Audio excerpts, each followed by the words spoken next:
Norway chess championship जून 2026। 20 साल के Praggnanandhaa Vincent Kiemer के खिलाफ बोर्ड के सामने बैठते हैं और फाइनल राउंड में उन्होंने अभी अभी गेम जीता है। लेकिन शायद उस पूरे हॉल में वही एक इंसान थे जिसे अभी तक पता नहीं था कि उन्होंने नॉर्वे चेस चैंपियन बनकर इतिहास रच दिया है।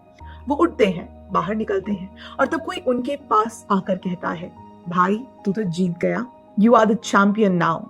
प्रज्ञानंदा पहले भारतीय बन गए थे जिसने नॉर्वे चेस जीता हो। वो टूर्नामेंट जिसे विश्वनाथन आनंद भी कभी नहीं जीत पाए। वो टूर्नामेंट जो मैग्नस कार्लसन की पर्सनल फ्लिपडम मानी जाती थी। पिछले एक दशक से उसे पहली बार एक भारतीय युवा जीत लेता है। लेकिन दोस्तों, प्रज्ञानंदा की जीत की कहानी असल में प्रज्ञानंदा की कहानी नहीं है। ये उस देश की कहानी है जिसने दुनिया को चेस दिया था, लेकिन एक समय पर दुनिया चेस में आगे निकल गई, जबकि भारत कहीं ना कहीं पीछे रह गया। आज हमें लगता है कि भारत और चेस तो ऑलमोस्ट सिनोनिमस हैं। हर कुछ महीने में कोई नया इंडियन ग्रैंड मास्टर बन जाता है, कोई टीनेजर मैग्नस कार्लसन को हरा देता है, कोई वर्ल्ड चैंपियनशिप साइकिल में पहुंच जाता है, कोई ओलंपियाड जीत जाता है। लेकिन अगर आप सिर्फ 35 से 40 इयर्स पीछे चले जाएं तो तस्वीर बिल्कुल अलग थी। आज दुनिया में चेस को अगर किसी कंट्री से एसोसिएट किया जाता है तो वो है रशिया या नॉर्वे या फिर वेस्टर्न यूरोप। लेकिन सच ये है कि चेस का जन्म भारत में हुआ था 6th सेंचुरी सीई में, गुप्ता एम्पायर के दौर में। उस वक्त इस गेम को चतुरंगा कहा जाता था, जिसका मतलब है सेना के 4 अंग, पैदल सेना, घुड़सवार, हाथी और रथ। यही 4 पीसेस थे ओरिजिनल गेम में, जो आज के पॉन, नाइट, बिशप और रॉक से कोरस्पॉन्ड करते हैं। ये गेम पर्शिया पहुंची तो शतरंज बन गई। अरब्स ने उसे अडॉप्ट किया, उन्होंने उसे दुनिया भर में फैलाया और धीरे धीरे यूरोप तक पहुंचते पहुंचते रूल्स इवॉल्व होते रहे और वो गेम जो आज हम खेलते हैं वो बनी।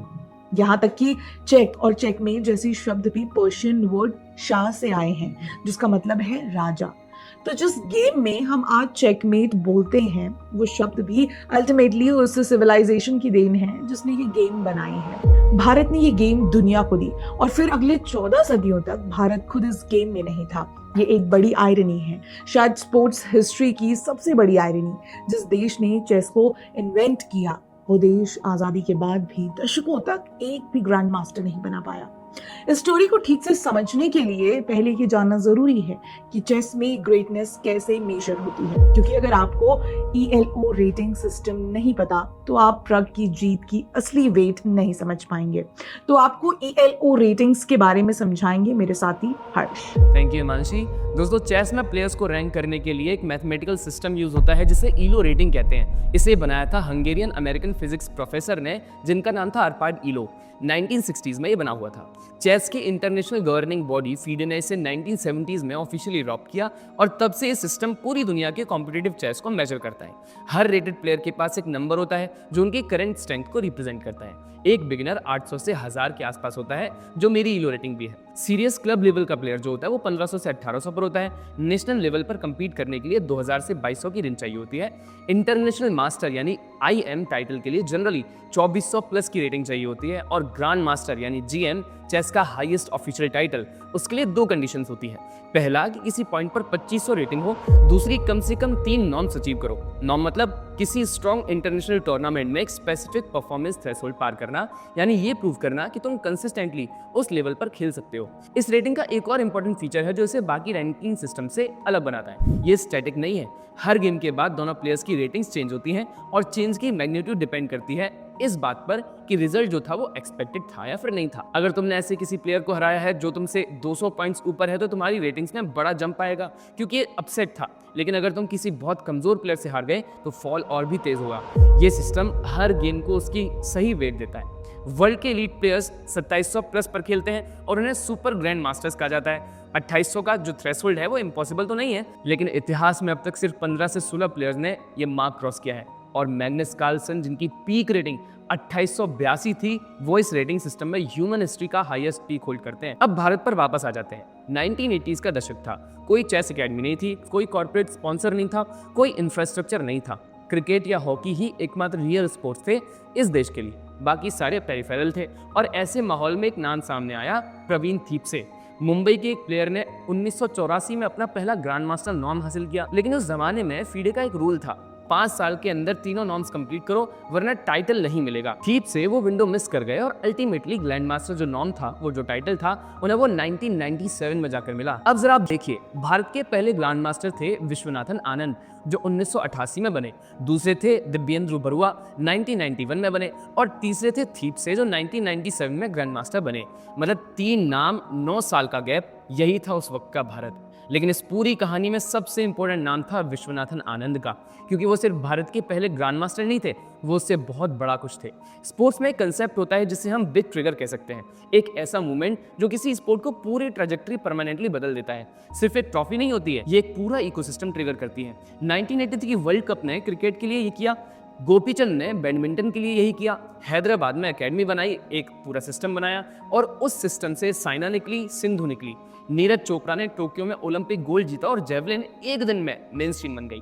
चेस में वो बिग ट्रिगर था आनंद। 5 वर्ल्ड चैंपियनशिप्स 2000, 2007, 8, 10, 12 और इतनी ब्लेजिंग स्पीड कि दुनिया उन्हें लाइटनिंग किड कहती थी। उन्होंने भारत के लाखों बच्चों को बताया कि ये गेम हमारी है, ये हम जीत भी सकते हैं। People saw him as a miracle. लेकिन हर बिग ट्रिगर के बाद दोस्तों एक प्लेट्यू आता है। आनंद के पीक के बाद भारत ने अच्छे प्लेयर्स प्रोड्यूस किए, हरी कृष्णा, शशिकरण, गांगुली, विदित, सब इंटरनेशनली कॉम्पिटिटिव थे, लेकिन इनमें से कोई भी वर्ल्ड टाइटल के करीब नहीं पहुंचा और दुनिया भारत को सीरियस चेस पावर हाउस की तरह नहीं देखती थी। दोस्तों ये भले ही फ्रस्ट्रेटिंग जरूर था फेज, लेकिन यही फेज जरूरी भी था।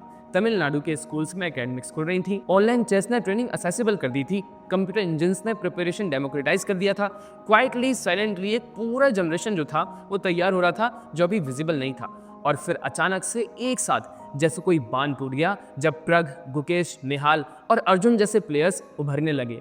भारत में ग्रैंड मास्टर्स की ग्रोथ का पैटर्न देखेंगे तो 1988 में आनंद पहले ग्रैंड मास्टर बने, दूसरे जीएम बने 3 साल के बाद, तीसरे आने में 6 साल लग गए और 2010 तक भारत के पास लगभग 20 ग्रैंड मास्टर्स थे। 2020 तक ये संख्या 60 से ऊपर पहुंच गई और 2026 की अगर हम बात करें, शुरुआत तक ही 93 से ऊपर ग्रैंड मास्टर्स हैं। सिर्फ तमिलनाडु ने अकेले 35 ग्रैंड मास्टर प्रोड्यूस किए हैं, महाराष्ट्र से 14, बंगाल से 11 और इस जनरेशन से निकले 4 ऐसे खिलाड़ी जिन्होंने एक साथ दुनिया को हिला दिया। डी गुकेश दिसंबर 2024 में हिस्ट्री के youngest ever undisputed world chess champion बन गए, 18 साल की उम्र में ये बने। अर्जुन एरिगेसी दिसंबर 2024 में 2800 ईलो क्रॉस किया। आनंद के बाद ये करने वाले भारत के सिर्फ दूसरे player, peak ranking world number 3 थी इनकी। निहाल सरीन केरल के टैक्टिकल विजर्ड अपनी कंप्लीटली अनप्रेडिक्टेबल स्टाइल से अपोनेंट्स को हमेशा कंफ्यूजन में रखते हैं। और फिर आते हैं रमेश बाबू प्रज्ञानंदा जिन्होंने नॉर्वे चेस टूर्नामेंट जीता। अब इनकी नॉर्वे टूर्नामेंट वाली अचीवमेंट इतनी खास क्यों है, ये बताने के लिए Himanshu will come back to you. Bye bye. प्रग 2005 में चेन्नई में पैदा हुए। चेस 4 साल की उम्र में सीखी, 10 साल की उम्र में हिस्ट्री के यंगेस्ट इंटरनेशनल मास्टर बन गए, 12 साल और 10 महीने की उम्र में ग्रैंड मास्टर बन, यानी इतिहास में दूसरे youngest player to do this. लेकिन शायद सबसे फैसिनेटिंग बात यह है कि उनकी बहन आर वैशाली भी ग्रैंड मास्टर है, दुनिया का पहला भाई बहन पेयर। यहाँ दोनों जीएम टाइटल होल्ड करते हैं। बोर्ड पर बैठते हैं तो एक स्टैचू बैठी लगती है, कोई इमोशन नहीं, कोई फेशियल रिएक्शन नहीं, कोई बॉडी लैंग्वेज नहीं जो बताए कि पोजीशन विनिंग है या लूजिंग है। लेकिन उस कंपोजर के अंदर जो चेस है, वो शेप है, वो एग्रेसिव है, डीपली कैलकुलेटेड है। वो एक प्रॉब्लम सॉल्वर की तरह खेलते हैं, जैसे बोर्ड एक मैथमेटिकल पजल हो। 2022 में उन्होंने मैग्नस कार्लसन को ऑनलाइन चेस में हराया। 2023 में फिट वर्ल्ड कप के फाइनल्स तक पहुंचे और कार्लसन से सिर्फ टाई ब्रेक में हारे हैं।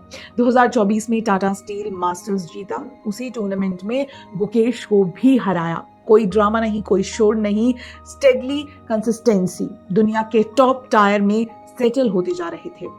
अब जरा नॉर्वे चेस की बात कर लेते हैं। ये टूर्नामेंट दुनिया का सबसे प्रेस्टिजियस एनुअल इनविटेशनल टूर्नामेंट है। स्टावेंचर में होता है, हर साल दुनिया के टॉप 10 प्लेयर्स पार्टिसिपेट करते हैं और 2013 से ये बेसिकली मैग्नस कार्लसन की पर्सनल प्रॉपर्टी रही है। विश्वनाथन आनंद 5 वर्ल्ड चैंपियनशिप्स के बाद भी कभी ये टूर्नामेंट नहीं जीत पाए। यही एक बात बता देती है कि ये टूर्नामेंट कितना अलग है। नॉर्वे चेस 2026 में प्रग ने कार्लसन को 2 बार क्लासिकल गेम्स में हराया है, एक अर्लियर राउंड में, एक राउंड 8 में ब्लैक पीसेस के साथ। कार्लसन के साथ 19 साल में पहली बार ऐसा हुआ था कि किसी एक प्लेयर ने उन्हें एक ही टूर्नामेंट में 2 क्लासिकल गेम्स में हराया हो। और अब प्रग का कार्लसन के खिलाफ क्लासिकल चेस में पॉजिटिव लाइफ टाइम स्कोर है, यानी उन्होंने कार्लसन को क्लासिकल फॉर्मेट में जितनी बार हराया है वो उनसे हारने की संख्या से ज्यादा है। I have no idea. Who won the tournament? Oh, that's incredible. So he won the last 4 games in classical? That's pretty insane. Yeah, I mean, that's as clutch as it gets. यहाँ एक और interesting बात है, जून 2026 की fade ratings में Arjun इरिगासी world number 8 के आसपास हैं, गुकेश वर्ल्ड चैंपियन हैं और प्रग रेटिंग में इन दोनों से पीछे हैं, लगभग 2735 के आसपास। तीनों मेन इंडियन प्लेयर्स में सबसे नीचे, फिर भी नॉर्वे चेस उन्होंने जीता है। सो यू सी, चेस में रेटिंग सब कुछ नहीं होती और प्रग ने ये साबित कर दिया।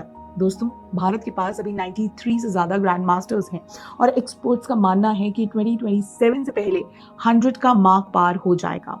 ये किसी भी कंट्री के लिए एक एक्स्ट्राऑर्डिनरी माइलस्टोन है। पता है एक्साइटिंग बात क्या है? ये जनरेशन अभी अपने प्राइम के शुरुआती दौर में है। गुकेश 18 से 19 साल का ही है और वर्ल्ड चैंपियन है। अर्जुन 22 साल के हैं और 2800 क्लब में हैं। प्रग 20 साल के हैं और नॉर्वे चेस जीत चुके हैं। निहाल 21 साल के हैं। ये सभी अगले 10 से 15 सालों में अपना बेस्ट चेस खेलेंगे और इन सबको देखकर किसी छोटे शहर का एक 8 साल का बच्चा चेस बोर्ड के सामने बैठेगा और सोचेगा कि ये पॉसिबल है। गुवाहाटी से मयंक चक्रवर्ती अभी अभी भारत के 94th ग्रैंड मास्टर बने हैं, नॉर्थ ईस्ट से पहले। इसका मतलब ये है कि ये मूवमेंट अब महानगरों तक सीमित नहीं रही, ये भारत के हर कोने तक पहुंच रही है। कैसा लगा आपको हमारा ये वीडियो? कमेंट करके जरूर बताइएगा। वीडियो पसंद आए तो उसे लाइक, कमेंट, शेयर करना ना भूले। मिलते हैं अगले वीडियो में, तब तक के लिए नमस्कार।